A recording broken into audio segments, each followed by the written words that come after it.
Madam Deputy Speaker, in my constituency of Gloucester, since the general election, there are 10,000 fewer people stuck on NHS waiting lists. We've got the green light for 2 new NHS dentist practices and a new GP surgery is being built in Hucklecote. But, Madam Deputy Speaker, now is not the time to pat ourselves on the back and say job well done. It's not even job half done.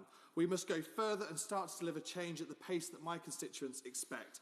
Too many people in my city still struggle to see their GP or dentist when they need to, are placed on excruciatingly long waiting lists, particularly for mental health, and have to battle just to get a diagnosis. We have to go further.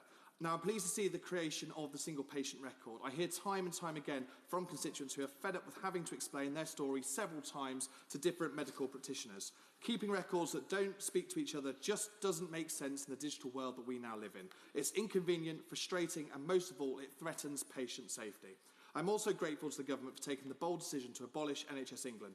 It's clear the model hasn't worked and does not provide the value for money that Gloucester residents deserve. We are facing a health crisis in the UK, with significant gaps in life expectancy across the country.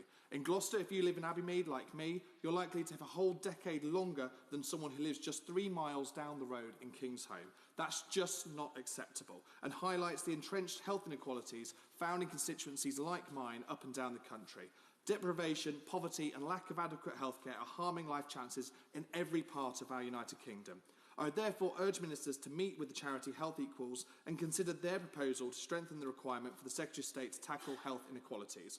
The bill should also introduce a duty requiring all ministers across government to consider the impact of major policy decisions on health inequalities. Speaking of cross-governmental missions, I read with interest the report from Alan Milburn last week in relation to young people not in employment, education or training. He sets out in damning detail the impact of the failure of the Conservative governments to properly invest in mental health services. Today, mental health conditions account for 20% of all ill health in the UK, but only 9% of NHS spending. Our committee has recommended making the mental health investment standard a statutory requirement, and the government should seek to make that amendment. I would also ask the government to consider amendments which confirm our commitment to tackling the obesity epidemic in this country.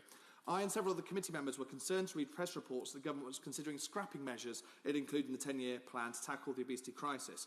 Can I ask the Minister to confirm at the dispatch box today that the Department of Health will not bow down to pressure from the supermarkets and large food manufacturers to scrap our important work on obesity? We spend billions of pounds every year on tackling obesity-related illnesses, while food manufacturers and supermarkets lobby to avoid scrutiny. Of course, we need to do more to tackle the cost of living, but the food lobby's argument that we need to choose between the cost of the weekly shop and tackling the fact that 1 in 3 children today are overweight or obese is disingenuous at best.